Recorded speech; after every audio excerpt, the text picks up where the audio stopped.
Hello guys, welcome the scatter point. So आज हम psychology के टॉपिक पर्सनैलिटी के ऊपर बेस्ड एमसीक्यू करते हैं। चलिए स्टार्ट करते हैं। हमारा जो सबसे पहला क्वेश्चन है वो है व्यक्तित्व का अर्थ क्या है। क्या व्यक्तित्व में व्यक्ति के रूप, गुण, अभिरुचि, सामर्थ्य, योग्यता, व्यवहार आदि का गठन है जो कि अन्य व्यक्तियों से अलग करता है, या फिर व्यक्तित्व का अर्थ व्यक्ति के वातावरण से अनुकूलन करने का ढंग होता है, या व्यक्तित्व व्यक्ति के व्यवहार की विशेषता है जो उसे कार्य करने के तरीकों और जीवन के रूप में उसी विचारधारा के रूप में प्रकट करता है, या सारे। देखो, ये सारे के सारे ऑप्शन हमारे बिल्कुल सही हैं। हमारा डी ऑप्शन यहाँ पर बिल्कुल सही रहेगा।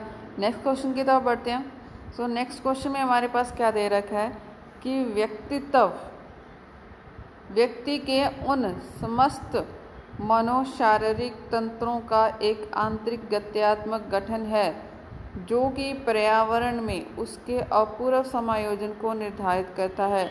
ये डेफिनेशन किसने दी थी? वुडवर्ड्स ने दी थी, वारेन ने दी थी, ऑलपोर्ट ने दी थी, या बर्गेस ने दी थी। ये जो डेफिनेशन है वो ऑलपोर्ट ने दी थी, जिसने गत्यात्मक संगठन के बारे में बात की थी। ये आप इसका थोड़ा सा हिंट याद रख सकते हैं। ठीक है, नेक्स्ट क्वेश्चन की तरफ बढ़ते हैं। नेक्स्ट क्वेश्चन में हमारे पास है कि व्यक्तित्व को व्यक्ति का संपूर्ण मानसिक गठन तथा उसके विकास की अवस्थाओं से संबंधित करने वाला मनोवैज्ञानिक है। कौन है वो? वुडवर्थ है, वारेन है, ऑलपोर्ट है, या बर्गेस है। इसमें हमारे पास जो है वो हमारे पास ऑप्शन रहेगा वारेंस। वारेंस ने क्या किया? संपूर्ण मानसिक संगठन और उसके विकास की अवस्थाओं से संबंधित करके रखा था। जैसे कि ऊपर हमारे पास जो ऑलपोर्ट ने वो गत्यात्मक के बारे में बात की, तो इसने हमारे पास संपूर्ण मानसिक संगठन के रूप में बात की गई है। नेक्स्ट क्वेश्चन हमारे पास है, उस क्वेश्चन में हमारे पास क्या दे रखा है कि हमें सुमेल करना है। ये हमारे पास क्या है? व्यक्तित्व का अर्थ बताया है, दूसरा मनोवैज्ञानिक है। कि जो व्यक्तित्व है व्यक्ति के व्यवहार के साथ समायोजन, ये इनमें से किसने दिया? वारेन ने दिया, कैफ ने दिया, एलम ने दिया, या ऑलपोर्ट ने दिया। ठीक है, नेक्स्ट हमारे पास है व्यक्तित्व व्यक्ति के व्यवहार के विभिन्न रूपों का एक विशेष गठन है। व्यक्तित्व व्यक्ति के मनोशारीरिक तंत्र का एक आंतरिक गठन है, यह व्यक्तित्व व्यक्ति का संपूर्ण मानसिक गठन है। ठीक है, तो इसके ऊपर हम देखते हैं हमारे पास ये ऑप्शंस दे रखे हैं। इन ऑप्शंस में से कौन सा रहेगा हमारे पास? क्या वो हमारे पास ए ऑप्शन रहेगा, यानी ए थर्ड को डिनोट कर रहा है। यहाँ पर हमारे पास ए हमारे पास क्या था कि व्यक्तित्व व्यक्ति के वातावरण के साथ समायोजन। समायोजन की बात किसने की? क्या वारेन ने की, कैफ ने की? देखो, यहाँ से हमें थोड़ा सा चलो आइडिया अभी हम देखते हैं। हमने ऑलपोर्ट की बहुत अच्छे से थ्योरी पढ़ी है, इसको देखते हैं हमारे पास फोर्थ ऑप्शन कौन सा जाता है। ठीक है, फोर्थ के साथ चलते हैं हमारे पास। ओके, नेक्स्ट हम यहाँ पर देखते हैं डेफिनेशंस को कि व्यक्तित्व व्यक्ति के व्यवहार के विभिन्न रूपों का एक विशेष गठन है। ओके, हमारे पास नेक्स्ट है व्यक्तित्व व्यक्ति के मनोशारीरिक तंत्रों का आंतरिक गठन है। ये बात ऑलपोर्ट करता है कि जो व्यक्तित्व के मनोशारीरिक तंत्रों का आंतरिक अंदर का गठन है, तो ये ऑलपोर्ट बात करता है। फोर्थ का सी पार्ट, फोर्थ का जो सी पार्ट है हमारे पास, जो यहाँ पर ऑप्शन रहेगा वो रहेगा बी ऑप्शन रहेगा। बाकी सारे ऑप्शन हमारे पास यहाँ पर कट जाएंगे। ठीक है, नेक्स्ट क्वेश्चन की तरफ बढ़ते हैं। नेक्स्ट क्वेश्चन में हमारे पास दे रखा है पर्सनैलिटी और साइकोलॉजिकल एंड इंटरप्रिटेशंस किस मनोविज्ञान की कृति है।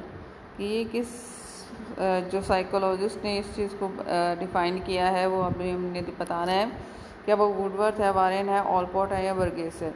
ऑलपोर्ट है, उसमें जो है पर्सनैलिटी साइकोलॉजिकल एंडर जो है प्रिटेशन के बारे में बात की थी। ठीक है, ऑलपोर्ट यहाँ पर हमारे पास बिल्कुल सही आंसर रहेगा। नेक्स्ट हमारे पास है व्यक्तित्व में निहित रहता है। क्या निहित रहता है व्यक्तित्व में? समग्रता है, बुद्धि है, विकेंद्रीकरण है, या उपयोगिता है। देखो, व्यक्तित्व में ऑल ओवर सब कुछ रहेगा, समग्रता रहेगी। कोई एक बुद्धि नहीं ले सकते, कोई उपयोगिता या विकेंद्रीकरण नहीं ले सकते यहाँ पर। नेक्स्ट हमारे पास 7वां क्वेश्चन है कि व्यक्तित्व अंग्रेजी भाषा के पर्सनैलिटी शब्द का निर्माण लैटिन भाषा के परसोना शब्द से हुआ। तो परसोना का मीनिंग क्या है? नकाब है, मुखौटा है, मास्क है, या सारे के सारे ऑप्शंस हैं। सो देखो ये सारे के सारे ऑप्शन आएंगे। इसको जो पर्सोना है उसको नकाब, मुखौटा या मास्क कह सकते हैं। तो एक ही चीज़ को इन्होंने अलग अलग रूप में डिफाइन किया है। नेक्स्ट हमें बताना है असत्य कथन जो सही नहीं है। उत्पत्ति की दृष्टि से अगर देखें तो व्यक्तित्व का अर्थ मनुष्य की शारीरिक आकृति है। क्या ये सिर्फ शारीरिक आकृति नहीं है? बिल्कुल। व्यक्तित्व की बाहरी आकृति ही व्यक्तित्व के वास्तविक व्यक्तित्व का विरोध। ओके यहाँ पर हमने इस चीज़ को गलत कर दिया। हमने यहाँ पर गलत ऑप्शन को टिक करना है। सो उत्पत्ति की दृष्टि से अगर देखें तो व्यक्तित्व का अर्थ है मनुष्य की शारीरिक आकृति। बिल्कुल कह रहे हैं उत्पत्ति के आधार पर, तो ये डेफिनेशन सही है। नेक्स्ट है व्यक्तित्व की बाहरी आकृति ही व्यक्तित्व के वास्तविक व्यक्तित्व का बोध कराती है। ये तो बात गलत कह रहा है। ठीक है, व्यक्तित्व केवल बाहरी संरचना से ही निर्धारित नहीं होता, अपितु इसके लिए आंतरिक गुणों का भी होना आवश्यक है। ये सही बिल्कुल बात की है, तो ये गलत बात तो है ही नहीं। सबसे पहले व्यवहारवादियों ने व्यक्तित्व के आंतरिक गुणों का प्रश्न उठाया था। बिल्कुल सही किया था, तो हमारे पास बी ऑप्शन यहाँ पर बिल्कुल सही रहेगा, जो असत्य है। नेक्स्ट क्वेश्चन हमारे पास है सामाजिक उद्दीपक मूल्यों का अर्थ क्या है? व्यक्तित्व के शील गुणों का संग्रह, दूसरों को प्रभावित करना, समाज द्वारा स्वीकृति मूल्य, या सामाजिक वातावरण के साथ समायोजन करना। जो सामाजिक उद्दीपन का जो हमारा मूल्य है वो है दूसरों को प्रभावित करना। यहाँ पर हमारे पास बी ऑप्शन बिल्कुल सही रहेगा। नेक्स्ट क्वेश्चन की तरफ बढ़ते हैं। और नेक्स्ट क्वेश्चन है कि जो dynamic theory of the personality पुस्तक किसने लिखी थी? वुडवर्थ ने, वारेन ने, कुर्ट लेविन ने, या बर्गेस ने? सो ये कुर्ट लेविन ने लिखी थी, जो हमारे पास dynamic theory of personality. 11th question की तरफ बढ़ते हैं। 11th क्वेश्चन में हमारे पास पूछा गया कि व्यक्तित्व को जन्मजात और अर्जित प्रवृत्तियों का योग बताने वाले मनोवैज्ञानिक कौन थे? कि जिन्होंने कहा है कि पर्सनैलिटी हमारे पास जन्मजात भी है और इसको अर्जित भी किया था। क्या ये वैलेंटाइन ने बोला था, बोरिंग ने बोला था, मर्फी या कुर्ट लेविन ने बोला था? तो ये वैलेंटाइन ने कहा था कि जो हमारी पर्सनैलिटी है वो क्या जन्मजात है और अर्जित प्रवृत्ति दोनों का ही क्या योग रहता है। नेक्स्ट हमारे पास 12 क्वेश्चन है कि व्यक्तित्व की विशेषता नहीं है, मतलब जो गलत है। क्या व्यक्तित्व गत्यात्मकता में नहीं है, वातावरण के साथ समायोजन, या सामाजिकता, या अभिप्रेरणा? देखो समायोजन और वातावरण तो रहेगा, तो ये ऑप्शन तो हमारा कट जाएगा। ठीक है, गत्यात्मक भी रहता है, इसमें मोटर स्किल्स आ जाती है, सामाजिकता भी रहती है, अभिप्रेरणा नहीं होती। पर्सनैलिटी का अभिप्रेरणा से यहाँ पर कोई लेना देना नहीं रहता। ठीक है, वैसे वो एक अलग बात है, यहाँ पर हमने बस इसमें से विशेषता नहीं है उसकी। नेक्स्ट हमारे पास जो क्वेश्चन है उसमें क्या पूछा कि ऑलपोर्ट और कैटल ने जो सर्वप्रथम शील गुणों की संख्या निर्धारित की थी, तो ऑलपोर्ट और कैटल ने कितने शील गुण बताए थे? उनमें से 16 है, 12 है, 14 है, या 8 है? तो ये जो हमारे पास है वो 12 रहते हैं। ठीक है, 16, 14 या 8 नहीं रहते जो इन्होंने बताए गए थे। नेक्स्ट हमारे पास है, ये क्वेश्चन हम यहाँ पर नहीं कर रहे, इसको एक बार स्किप कर दीजिए। नेक्स्ट हमारे पास है व्यक्तित्व की विशेषता नहीं है। क्या यह समन्वय नहीं है, विशेषता नहीं है, स्थायित्व नहीं है, या मानसिक स्वास्थ्य नहीं है? तो देखो स्थायित्व नहीं रहता, पर्सनैलिटी तो चेंज होती रहती है, ये तो नहीं है वो एक ही जगह टिकी रहेगी हमारे पास। नेक्स्ट हमारे पास है, इसमें हमने जो सही जो है वो सुमेल बताना है, कौन सा रहेगा। पहला जो ए है वो व्यक्तित्व को बता रहा है, दूसरा मनोवैज्ञानिक का आधार बता रहा है, कौन कौन से रहेंगे। चलिए हम इन ऑप्शंस की तरफ बढ़ते हैं। सबसे जो पहला हमारे पास जो इसमें जो रहेगा ऑप्शंस, चलिए शारीरिक संरचना के आधार पर, शारीरिक संरचना के आधार पर किसने बोला है?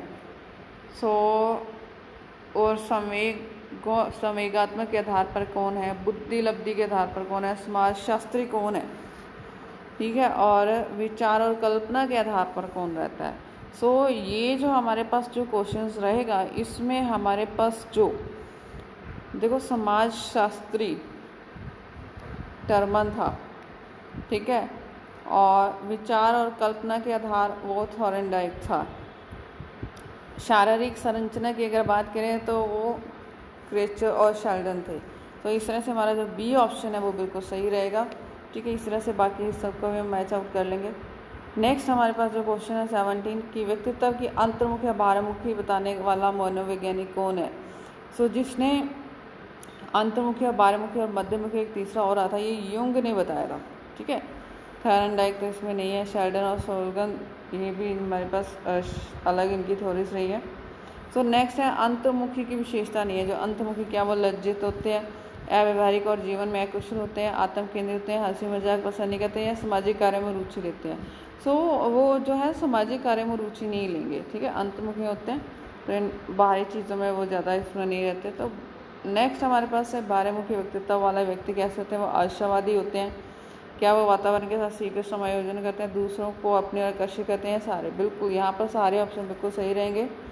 नेक्स्ट लास्ट क्वेश्चन जो हमारे पास है कि वकील, शिक्षक, नेता ये कैसे होंगे, अंतमुखी होंगे, बाह्यमुखी, उभयमुखी या सारे के सारे। सो वो बाह्यमुखी रहेंगे क्योंकि वो समाज के साथ यहाँ पर उनका अच्छा कनेक्शन रहेगा। ठीक है, सो हमारे पास यहाँ पर बी ऑप्शन बिल्कुल सही रहेगा। सो होप सो गाइज आपको ये वीडियो अच्छी लगी तो इसको लाइक शेयर एंड सब्सक्राइब ज़रूर कीजिए ताकि आपको आने वाली सारी नोटिफिकेशन मिलती रहे। तो चलिए नेक्स्ट वीडियो में मिलते हैं हम आपसे।